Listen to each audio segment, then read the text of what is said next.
नमस्कार दोस्तों, स्वागत है आपका हमारे official YouTube channel GS by Neeraj में। कैसे हैं आप सब?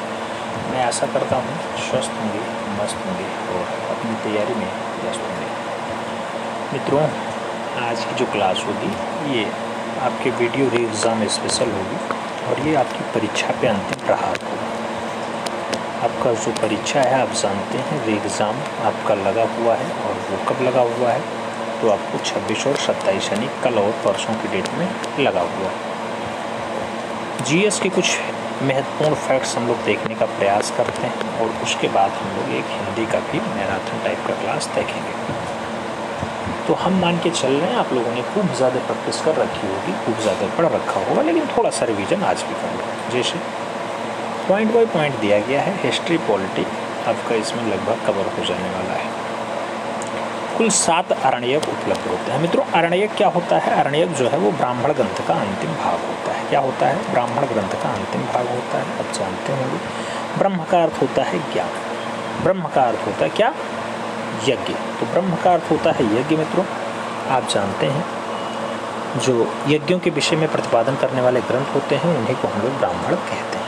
और आप जानते हैं ब्राह्मण ग्रंथों के जो अंतिम सबसे लास्ट वाले भाग होते हैं वो अरण्यक कहलाते हैं। और अरण्यक की जो संख्या है मित्रों वो 7 बताई गई है, ये आपको याद रखना है। आगे बढ़ेंगे। आप जानते हैं इतिहास के पितामह हेरोडोटस होते हैं, हिस्टोरी का पुस्तक लिखते हैं, ये तो आपको पता ही है। अब उपनिषद की बात करते हैं। उप का अर्थ होता है समीप, नि का अर्थ होता है निष्ठापूर्वक और सद का अर्थ होता है बैठना, यानी समीप निष्ठापूर्वक बैठना आपका उपनिषद कहलाता है। अर्थात जिस रहस्यमयी विद्या का ज्ञान गुरु के समीप बैठ करके प्राप्त किया जाता है उसे हम लोग उपनिषद कहते हैं। वैदिक साहित्य के अंतिम भाग होने के कारण इन्हें वेदांत भी कहा जाता है। उपनिषदों में हमें आर्यों के प्राचीनतम दार्शनिक विचारों का ज्ञान भी प्राप्त होता है। भारत का राष्ट्रीय वाक्य है मित्रों ये आपका सत्यमेव जयते है। ये कहाँ से उद्धृत है? तो ये आपके मंडूकोपनिषद से लिया गया है, सत्यमेव जयते। उपनिषदों की टोटल संख्या कितनी है? 108 होती है। क्वेश्चंस बहुत बार पूछा गया है, आपको याद रखने की आवश्यकता है। तो उपनिषदों की टोटल संख्या कितनी है मित्रों? 108 होती है। अगर वेदांग की बात होती है तो वेदांगों की जो संख्या है वो 6 है। कौन कौन से वेदांग होते हैं? पहला शिक्षा है, दूसरा कल्प है, तीसरा व्याकरण है, चौथा निरुक्ति है, पांचवा ज्योतिष और छठवां आपका छंद होता है जो आपके वेदांग कहलाते हैं। आपको याद रखने की आवश्यकता है। सभी के लिए अलग अलग डिटेल्स आते हैं, सभी के लिए अलग अलग प्रमाण आते हैं। आगे बढ़ेंगे मित्रों, लौकिक साहित्य के बारे में थोड़ा सा डाटा हम लोग देखते हैं जिसमें इम्पोर्टेंट फैक्ट्स आता है। जैसे लौकिक साहित्य के अंतर्गत ऐतिहासिक और आद्य ऐतिहासिक ग्रंथ जिसमें विदेशी विवरण और जीवनियों को रखा जाता है वो देखने को मिलता है। ऐतिहासिक रचनाओं में कौटिल्य ने अर्थशास्त्र के महत्वपूर्ण स्थान को बताया गया, यानी कौटिल्य क्या लिखते हैं? अर्थशास्त्र लिखते हैं। अर्थशास्त्र को भारत का पहला राजनैतिक ग्रंथ माना जाता है। बहुत सारे लोग सोचते होंगे अर्थशास्त्र लिखा है। अर्थशास्त्र अर्थ मतलब हो गया आपका किसके साथ? आपका समझ में आ जाता है ये इकोनॉमिक्स से है, जबकि नहीं है ऐसा। इसका जो संबंध है वो राजनैतिक है, याद रखना है। आगे बढ़ेंगे। अर्थशास्त्र मौर्यकालीन इतिहास और राजनीतिक ज्ञान के लिए बहुत महत्वपूर्ण स्रोत माना जाता है। मित्रों, आगे बढ़ेंगे। इसके अतिरिक्त विशाख दत्त कृति मुद्रा राक्षस आती है। विशाख दत्त ने क्या लिखा? मुद्रा राक्षस लिखा है। सोमदेव ने क्या लिखा है? कथा साहित्य सागर लिखा है। और क्षमेंद्र ने क्या लिखा है? बृहद कथा मंजरी को बढ़िया स्रोत के रूप में दर्शाने का काम लौकिक साहित्य में किया गया। कलहण ने एक रचना लिखी जिसे राजत रंगणी कहा जाता है। बहुत पूछा जाता है मित्रों, 11वीं शताब्दी तक कश्मीर का इतिहास इसमें दिखाई देता है। राजत रंगणी में रचनाकार कौन है? कलहण जी। आगे बढ़ेंगे। आगे कहा जाता है विदेशी यात्रियों का विवरण है। मित्रों, बहुत सारे विदेशी यात्री आए, जैसे आप देखेंगे फाहियान 5वीं शताब्दी में आता है चंद्रगुप्त द्वितीय के दरबार में। अन्य भी आते हैं, तो जैसे आप देखना तो यूनानी और रोमन लेखक आते हैं। हेरोडोटस की पुस्तक हिस्टोरिका से 5वीं शताब्दी ईसा पूर्व के भारत और फारस के जो संबंध हैं उसका उल्लेख दिखाई देता है। डायोनिसियस मिस्र नरेश टालमी जिसे फिलाडेल्फस का राजदूत था वो अशोक के राज दरबार में आता है। टालमी ने 2री शताब्दी में जियोग्राफी शब्द की पुस्तक लिखी। तो जियोग्राफी किसके द्वारा लिखी जाती है? टालमी के द्वारा। प्लिनी ने प्रथम शताब्दी में नेचुरल हिस्ट्री लिखी। पूछा गया क्वेश्चन से नेचुरल हिस्ट्री रचनाकार कौन है? प्लिनी है। नेचुरल हिस्ट्री में पेड़ पौधा, खनिज पदार्थ, भारतीय पशु आदि का उल्लेख खूब बढ़िया से दिखाई देता है। आगे बढ़ेंगे मित्रों। आगे आता है पॉइंट्स क्या दिया गया? Periplus of the Erythraean Shri ये पुस्तक है मित्रों, इसके लेखक के बारे में जानकारी नहीं मिलती है। इसके लेखक की पहली शताब्दी में हिंद महासागर यात्रा पे आया होगा और उसने उस समय के भारतीय बंदरगाह उसके साथ व्यापारिक वस्तुओं के बारे में खूब बढ़िया से जानकारी देकर के इस पुस्तक में चला गया। मित्रों कुछ चीनी लेखक के बारे में देखेंगे। जैसे चीनी लेखक की बात आती है तो फाहियान होता है। फाहियान आप जानते हैं कि 5वीं शताब्दी में चंद्रगुप्त द्वितीय के समय भारत आता है। उसने तत्कालीन मध्य भारत की सामाजिक, आर्थिक, धार्मिक स्थिति पे खूब बढ़िया से प्रकाश डाला। ह्वेनसांग 7वीं शताब्दी में हर्षवर्धन के शासनकाल में आता है। याद रखना है वह भारत में 16 वर्षों तक रहा और 6 वर्षों तक उसने बिहार के नालंदा विश्वविद्यालय में पढ़ाई की यानी अध्ययन किया। मित्रों कौन आता है 6 वर्षों तक रहता है? ह्वेनसांग। किसके शासनकाल में? हर्ष के शासनकाल में। आगे बढ़ेंगे मित्रों, आगे पॉइंट्स क्या क्या दिया गया। ह्वेनसांग आप जानते हैं शिव के नाम से एक यात्रा वृत्तांत लिखता है, उसे भी कई बार पूछा गया तो उसको याद रखने की आवश्यकता है। आगे बढ़ेंगे, मानव सभ्यता के प्रारंभिक काल देखने को मिलते हैं मित्रों। सुविधानुसार इसे 3 भागों में बांटा जाता है।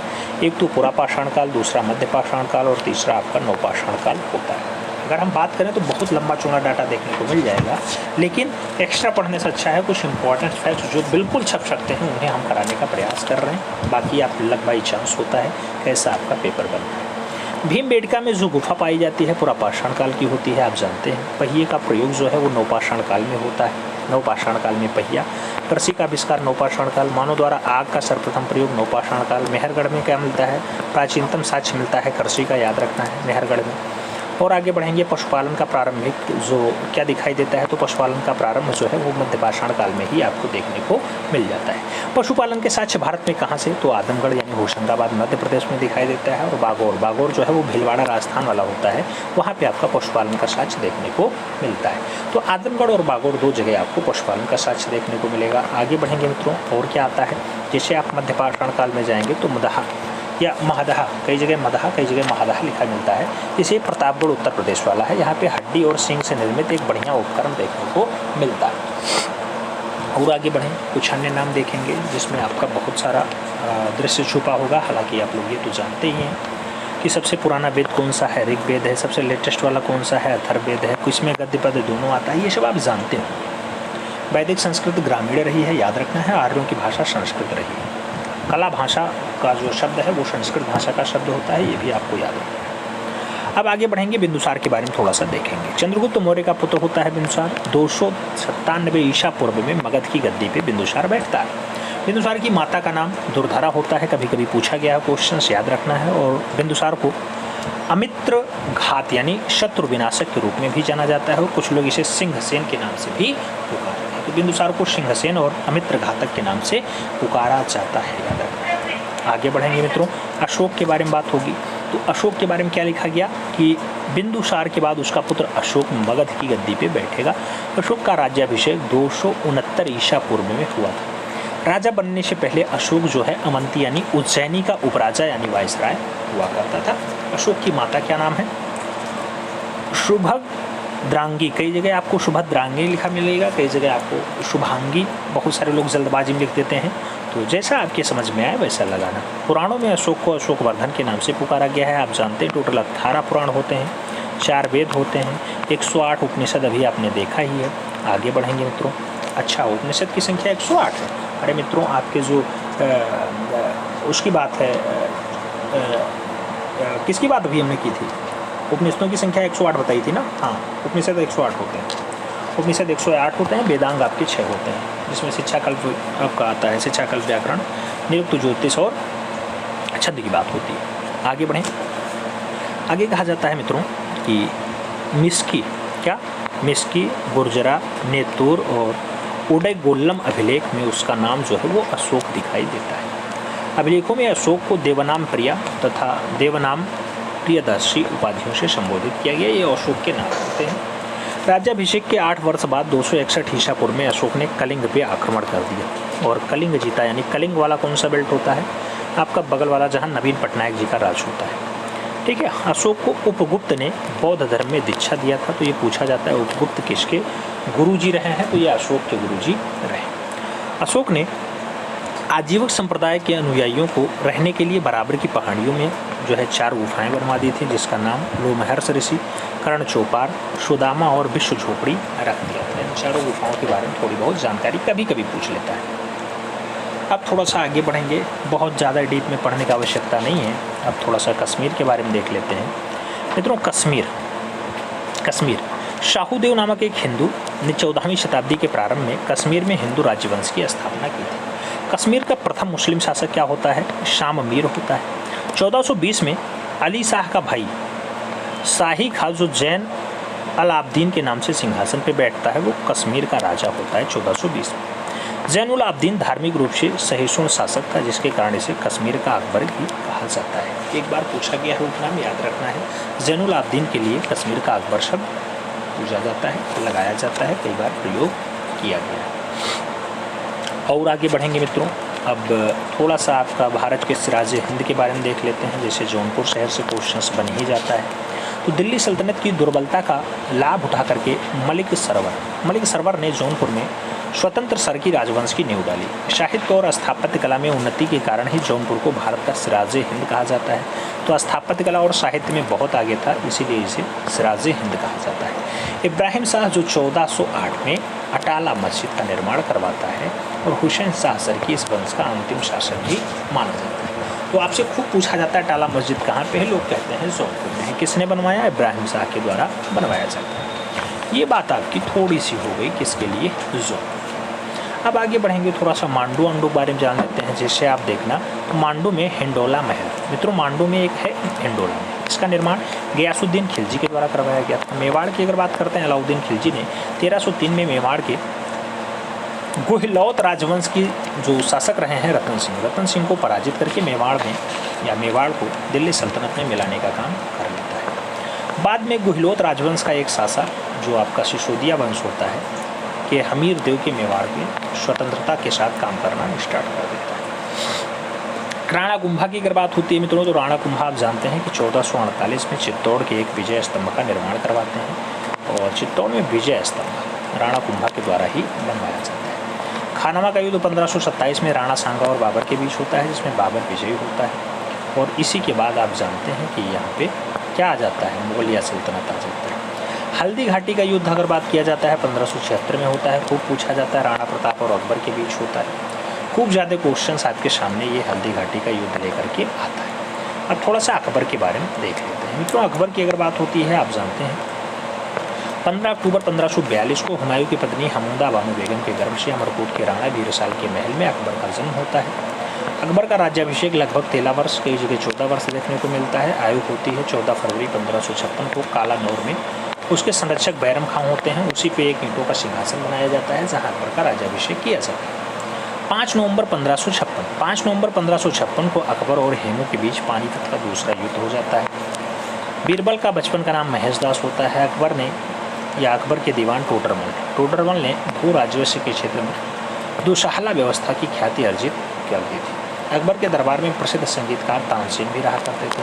तानसेन को एक बढ़िया उपाधि दिया गया था, कंठाभिराण विलासी। मित्रों, कंठाभिराण वाणी विलासी का जो उपाधि दिया गया था, वो किसे दिया गया था? तानसेन को दिया गया था। और आगे बात करते हैं, तानसेन का मूल नाम खूब पूछा जाता है, रामतनु पांडे होता है। अकबर के दरबार के प्रिय चितेरे कौन कौन से हैं मित्रों? चित्रकारों में अबू शमस सिराजी, दशवंत, बशावन। अन्य नामों में आप देखना मिस्किन, फारूक बेग, बशावन, मुकुंद, ये सब नाम भी आ सकता है। आगे बढ़ेंगे, बाज बहादुर और बाबा रामदास के साथ बैजू बावरा अकबर के शासनकाल के बढ़िया वाले संगीतकार रहे हैं। अकबर के शासन प्रणाली की प्रमुख विशेषता क्या रही मित्रों? तो मनसबदारी व्यवस्था इसने लागू कर रखी थी। फौजी ने लीलावती और अबुल फजल ने जो है कालिया दमन का फारसी में अनुवाद किया था। फौजी ने लीलावती को और अबुल फजल ने कालिया दमन का फारसी भाषा में अनुवाद किया। फारसी इसलिए मित्रों क्योंकि मुगलों की जो आधिकारिक भाषा थी वो आपकी फारसी थी, ऑफिशियली लैंग्वेज ये लोग फारसी रखे थे। अकबर की बात करते हैं तो अकबर का शासनकाल किसके समकालीन रहा? खूब पूछा जाता है। तो इंग्लैंड की रानी एलिजाबेथ प्रथम के शासनकाल के समकालीन रहा है। अकबर की मृत्यु जो है वो 1605 में पेचिश रोग के कारण हो जाती है। आप जानते हैं अकबर ही वह व्यक्ति है जो नगाड़ा बजाने में बहुत प्रवीण रहा। अकबर के पिता का नाम अकबर और अकबर के पुत्र का नाम अकबर के पिता का नाम हुमायूं और पुत्र का नाम जहांगीर होता है। ठीक है, आगे बढ़ें, थोड़ा सा अन्य बात करते हैं। मुगलों की सैन्य व्यवस्था। मित्रों, जो मुगलों की सैन्य व्यवस्था रही है वो दशमलव प्रणाली पर आधारित रही है। न्याय विभाग की बात करते हैं, काजी उल कुजात होता था। अकबर के समय में भूमि का उपज के आधार पर 4 श्रेणियों में विभक्त किया गया था। एक तो पोलज, परती, चाचर और बंजर, इस 4 भागों में भूमि को बांटा गया। पोलज, परती, चाचर और बंजर, इसी हिसाब से इनसे जो है टैक्स लिया जाता है। मुगल बादशाह से उनके मकबरे कभी कभी पूछ लिए जाते हैं। जैसे आप देखेंगे बाबर का मकबरा कहाँ है? बाबर का मकबरा काबुल में रहेगा। हुमायूं का दिल्ली में ही रहेगा, दिनपना नगर में। अकबर की बात करते हैं, आगरा सिकंदरा में इसका रहता है। जहांगीर का लाहौर शाहदरा में रहता है, और जो शाहजहां होता है इसका भी आगरा में ही रहता है। जबकि औरंगजेब का दौलताबाद में रहता है, औरंगाबाद के पास पड़ता है, महाराष्ट्र में।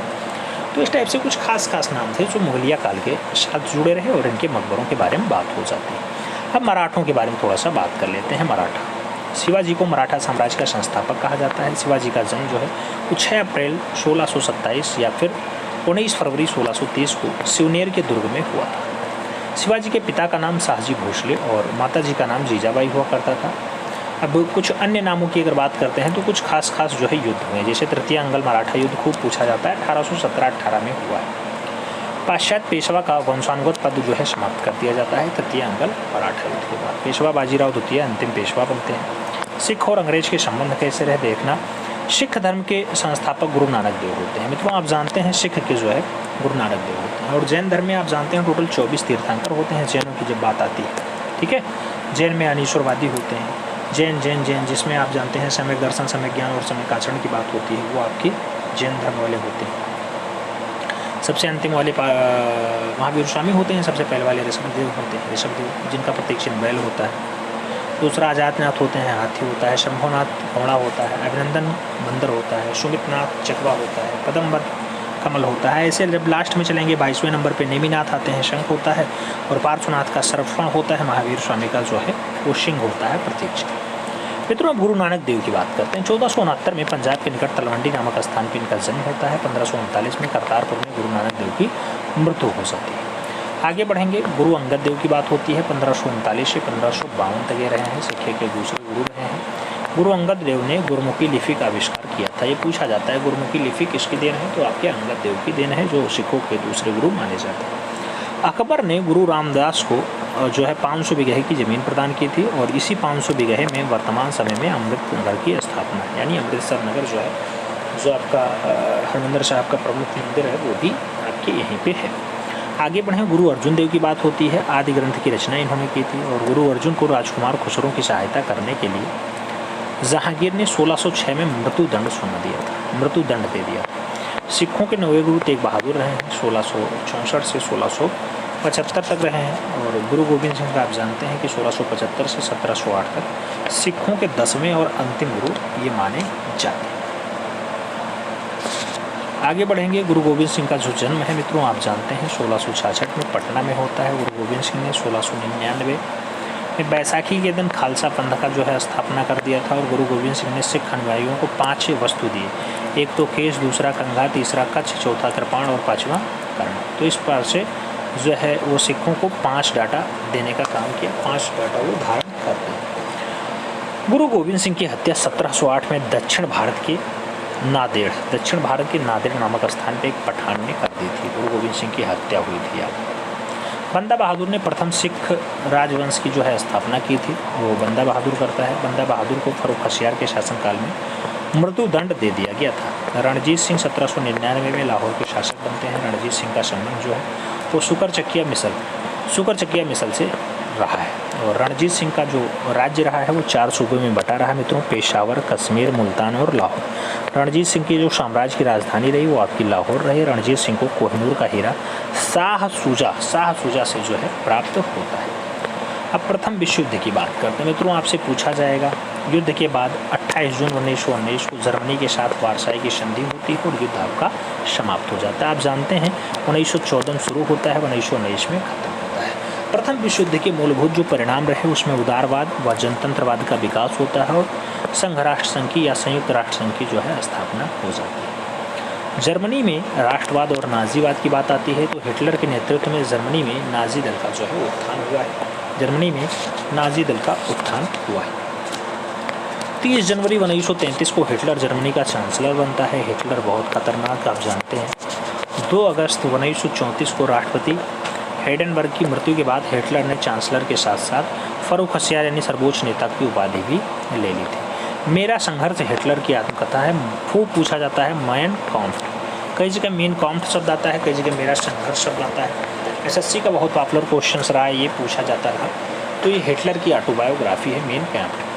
हिटलर की विस्तारवादी नीति का पहला शिकार क्या हुआ? ऑस्ट्रेलिया हुआ। विस्तार बढ़ाने में ऑस्ट्रेलिया सबसे पहले शिकार के हाथ आ गया। आप जानते हैं 30 अप्रैल 1945 को हिटलर आत्महत्या कर लेता है यानी सुसाइड करता है। और हिटलर की नात्सी पार्टी का प्रतीक चिन्ह जो है वो स्वास्तिक रहा है, ये ठीक है, स्वास्तिक रहा था नात्सी पार्टी का। अब हुआ था हिटलर। अब ये तो बात थोड़ी सी हिटलर के बारे में होगी। अब थोड़ा सा हम लोग बात कर लेंगे किसके बारे में? अपने संविधान के बारे में। संविधान की अनुसूची और उनके विषय के बारे में खूब पूछा जाता है मित्रों। याद रखना, एक क्वेश्चन तो लगभग फिक्स ही रहता है। पहली अनुसूची राज्य और संघ राज्य क्षेत्र आते हैं। दूसरी अनुसूची राष्ट्रपति और उच्च पदाधिकारी की वेतन और भत्ते आएंगे, पेंशन आएंगे। तीसरी में शपथ, पहले वेतन फिर शपथ आता है, याद रखना, शपथ और प्रतिज्ञान का प्रारूप आता है। चौथी अनुसूची में राज्यसभा के स्थानों का आवंटन हो जाता है, जो आपका उच्च सदन होता है उसके स्थानों का आवंटन। पांचवी अनुसूची आपकी आती है, इसके अंतर्गत जनजातियों प्रशासन और नियंत्रण के बारे में उपबंध कर दिया गया, यानी अनुसूचित जाति अनुसूचित जनजाति के बारे में प्रशासन। छठवीं अनुसूची में असम, मेघालय, त्रिपुरा और मिजोरम की बात हो रही है, इसमें जनजातियों के प्रशासन के संबंध में उपबंध है। और जो आपकी सातवीं अनुसूची है मित्रों, आप जानते हैं टोटल 12 अनुसूचियां हैं। सातवीं अनुसूची में संघ राज्य और समवर्ती के साथ साथ केंद्रों के मध्य शक्तियों का विभाजन है, यानी सातवीं अनुसूची शक्तियों के विभाजन से संबंधित है। और जो 8वीं अनुसूची है मित्रों, इसमें 22 भाषाओं के बारे में उल्लेख है, यानी भाषाओं से संबंधित है। 9वीं अनुसूची कुछ अधिनियमों के विनियमन का जो विधि मान्यकरण है उसके बारे में बताता है।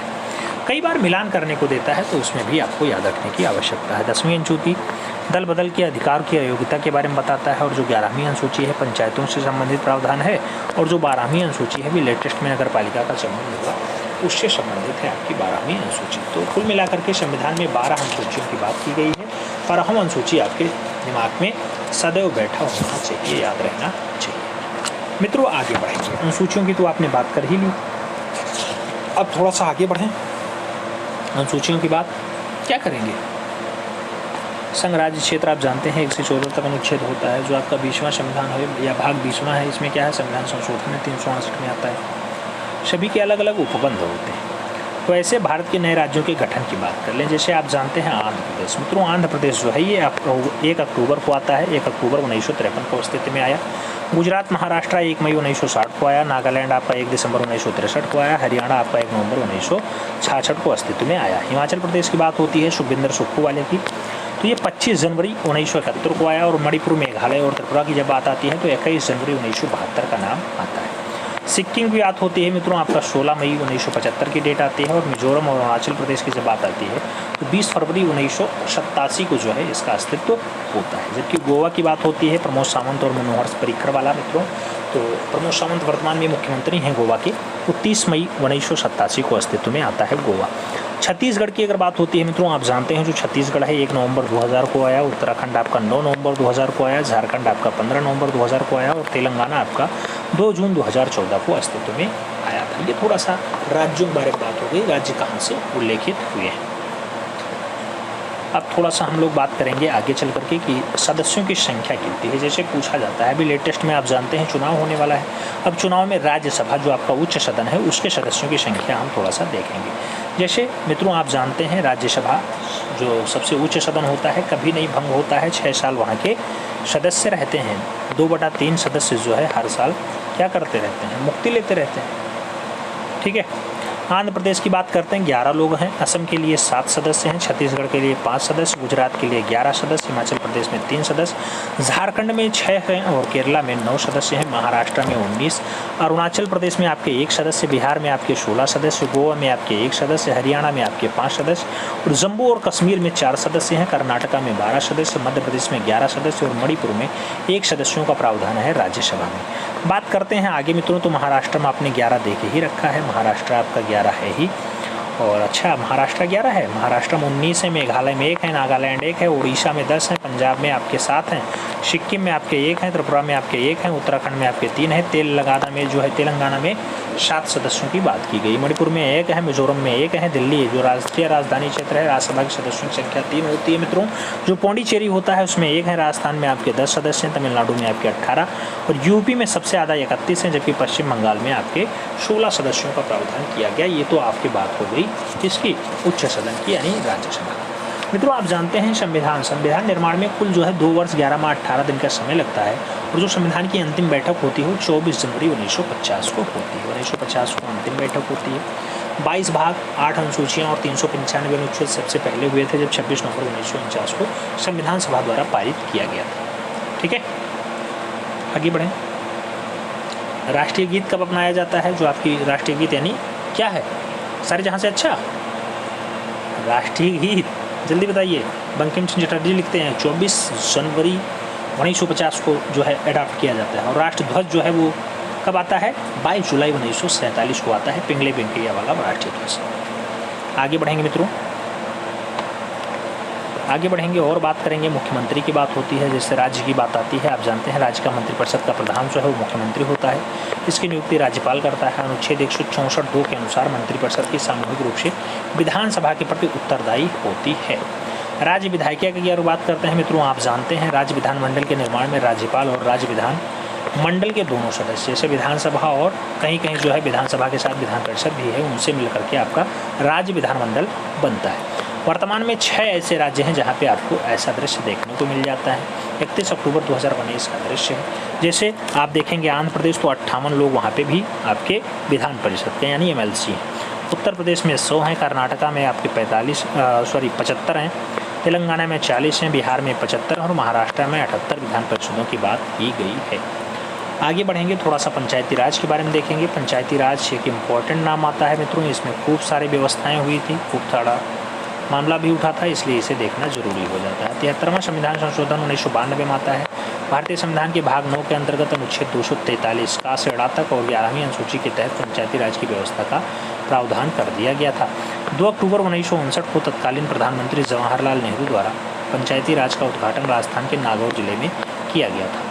बात करते हैं आंध्र प्रदेश की, तो आंध्र प्रदेश का दूसरा राज्य था जहां 11 अक्टूबर 1959 को पंचायती राज का शुभारंभ किया गया। पहला राजस्थान, दूसरा आपका आंध्र प्रदेश। 73वें संविधान संशोधन के अधिनियम द्वारा पंचायती राज के त्रिस्तरीय ढांचे, जिसमें ग्राम स्तर आता है, ग्राम पंचायत, खंड स्तर पर आपका पंचायत समिति और जिला स्तर पर आपकी जिला परिषद होता है, इसका गठन की व्यवस्था 73वें संविधान संशोधन के द्वारा कर दी गई थी। आगे बात करेंगे पंचायती राज से संबंधित कुछ समितियां हैं। जैसे मित्रों आप जानते हैं कि समितियों में बलवंत राय मेहता समिति का नाम बहुत आता है, 1957 में गठित हुआ। अशोक मेहता समिति आपका 1977 में आता है। GVK राव समिति की अगर बात होती है 1985 में आता है और LM सिंघवी समिति जो है 1986 में आता है, जबकि PK थोंगन समिति जो आती है ये 1988 में आती है, जो आपके किसके लिए आपके पंचायती राज के बारे में थोड़ा सा आगे का काम बढ़ाते हैं। मित्रों आप जानते हैं कि आपका जो परीक्षा है कल की डेट में है, इम्पॉर्टेंट परीक्षा है, हल्के में नहीं लेना है। आप सभी को हमारी तरफ से बहुत बहुत शुभकामनाएं। मेहनत करना, निश्चित रूप से आप सफल होंगे ऐसा हम मान के चल रहे हैं। मित्रों अगला पॉइंट दिया गया महिलाओं के लिए प्रत्येक स्तर पर कितना, तो 1/3 व्यवस्था की गई आरक्षण की। जैसे 100 पद हैं तो उसमें 33 लोग जो है वो महिलाएँ रहेंगी, ऐसा मान के किया गया आपकी पंचायत में। आगे बात करें, आगे क्या आता है, इसे बंकिम चंद्र चटर्जी को उपन्यास आनंद मठ से लिया गया है। क्या लिया गया मित्रों? आनंद मठ से क्या लिया गया? आपकी गीत ली गई है। इसे सर्वप्रथम भारतीय राष्ट्रीय कांग्रेस को 1896 के कांग्रेस अधिवेशन में गाया गया, जिसकी अध्यक्षता जो है रहमतुल्लाह सयानी के द्वारा की गई थी कांग्रेस के अधिवेशन में। राष्ट्रीय ध्वज की बात होती है मित्रों, राष्ट्रीय ध्वज वर्तमान समय में जो है वो 22 जुलाई 1947 को अपनाया गया। तिरंगे में शामिल केसरिया रंग साहस का प्रतीक है और शौर्य का प्रतीक है। सफ़ेद रंग जो है धर्मचक्र के साथ शांति का प्रतीक माना जाता है और सत्य का प्रतीक माना जाता है, जबकि हरा रंग जो है वो समृद्धि का प्रतीक होता है। खूब आवश्यक पूछा जाता है, शांति और समृद्धि का प्रतीक कौन है? हरा रंग होता है। सफ़ेद पट्टी के बीच में नीले रंग की एक 24 तीलियों वाला चक्र होता है, जिसे सम्राट अशोक के सारनाथ के शीर्ष स्तंभ से यानी सिंह स्तंभ से लिया गया है, ऐसा मान के चला जाता है। राष्ट्रध्वज की लंबाई चौड़ाई का रेशियो खूब पूछा जाता है। चौड़ाई 2 होती है, लंबाई 3 होती है। कभी कभी लंबाई चौड़ाई कहेगा तो 3:2 लगाना, कभी कभी आपका चौड़ाई लंबाई कहेगा तो 2:3 लगाना। परेशान नहीं होना है, समझ के आपको काम करने की आवश्यकता है। आगे बढ़ेंगे मित्रों, आगे कहा जाता है राष्ट्रीय कैलेंडर के बारे में। जैसे आप जानते हैं मित्रों, राष्ट्रीय कैलेंडर जो है वो ग्रेगोरियन कैलेंडर के साथ साथ सत संवत पर आधारित होता है। राष्ट्रीय पंचांग जिसे 22 सितंबर 1957 को अपनाया जाता है भारतीय संविधान के द्वारा। आगे बढ़ेंगे, इसका पहला महीना चैत्र होता है मित्रों, जो कि सामान्य वर्ष में 22 मार्च को और लीप ईयर में 21 मार्च को शुरू हो जाता है, जो चैत्र वाला है। ठीक है। भारत का राष्ट्रीय पशु क्या होता है मित्रों? पैंथेरा टाइग्रिस होता है, पूछा जाता है, घोषित किया गया है बाघ। मोर की बात होती है, मोर का जो वैज्ञानिक नाम होता है पाओ क्रिस्टेटस होता है, राष्ट्रीय पक्षी का दर्जा मिल चुका है भारत की। गंगा नदी को राष्ट्रीय नदी के रूप में भी घोषित कर दिया गया है। और इसके साथ राष्ट्रीय जलीय जीव की जब बात आती है मित्रों, तो आप जानते हैं राष्ट्रीय जलीय जीव के रूप में क्या जाना जाता है? गंगा डॉल्फिन को हम लोग जानते हैं, जिसे संसु के नाम से भी जो है जाना जाता है। हाथी को राष्ट्रीय विरासत पशु के दर्जा भी दिया जा चुका है, तो हाथी के बारे में भी आपको याद होना चाहिए। मित्रों, आप ये भी याद रखना, मौलिक कर्तव्य की जब बात आती है तो भाग 4 का ए आता है। मौलिक कर्तव्य में भाग 4 का ए आता है। और अनुच्छेद क्या आता है आपका? 51 का ए आता है। ये मौलिक कर्तव्य की बात कर रहे हैं। मौलिक कर्तव्य जो 42वां संविधान संशोधन के द्वारा आता है, 42वां संविधान संशोधन कब आता है? 1976 में होता है, याद रखना। स्वर्ण सिंह समिति की जो है सिफारिश पे ऐसा काम होता है। सोवियत संघ के संविधान से आपका मौलिक कर्तव्य लिया गया, सोवियत संघ यानी रूस वाले से लिया गया। ये आपको याद रखने की आवश्यकता है। बाकी आप ये सब तो जानते ही हैं कि राष्ट्रपति देश का पहला नागरिक होता है। अनुच्छेद 52 उसके लिए उपबंध होता है। और जैसे जब महाभियोग की बात आती है तो आपका 61 आता है, उसमें जो है राष्ट्रपति पे महाभियोग लगता है, अतिक्रमण के आधार पे महाभियोग लगाया जाता है। भारत देश के पहले राष्ट्रपति आप जानते हैं राजेंद्र प्रसाद जी होते हैं, दूसरी बार राष्ट्रपति निर्वाचित होते हैं।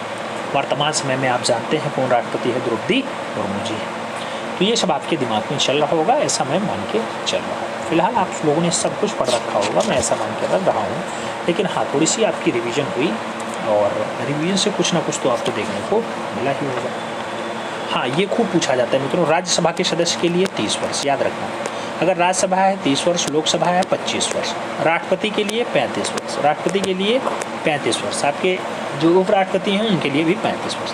आपसे पूछे विधानसभा 25 वर्ष, विधान परिषद 30 वर्ष और जो आपके गांव के प्रधान हैं उनके लिए 21 वर्ष की न्यूनतम आयु का उल्लेख किया गया है आपके संविधान में। ये आपको याद रखने की आवश्यकता है। कभी कभी राज्यसभा का पहला बैठक पूछ लिया जाता है, 13 मई 1952 को होता है। और गठन की बात आती है तो 3 अप्रैल 1952 को इसका गठन हो जाता है राज्यसभा। ठीक है। और आप ये तो जानते ही होंगे कि मित्रों जो लोकसभा होता है उसमें सबसे ज़्यादा सदस्य कहाँ हैं? अपने प्यारे उत्तर प्रदेश में हैं।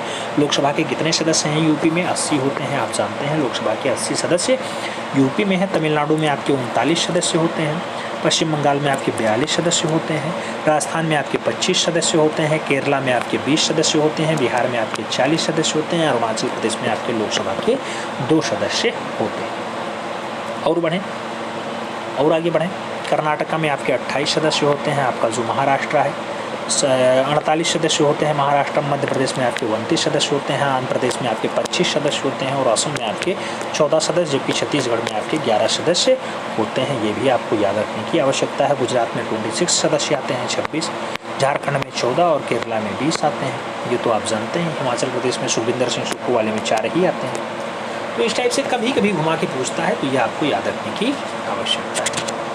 बाकी आप सब कुछ जानते हैं, मैं ऐसा मान के चल रहा हूँ।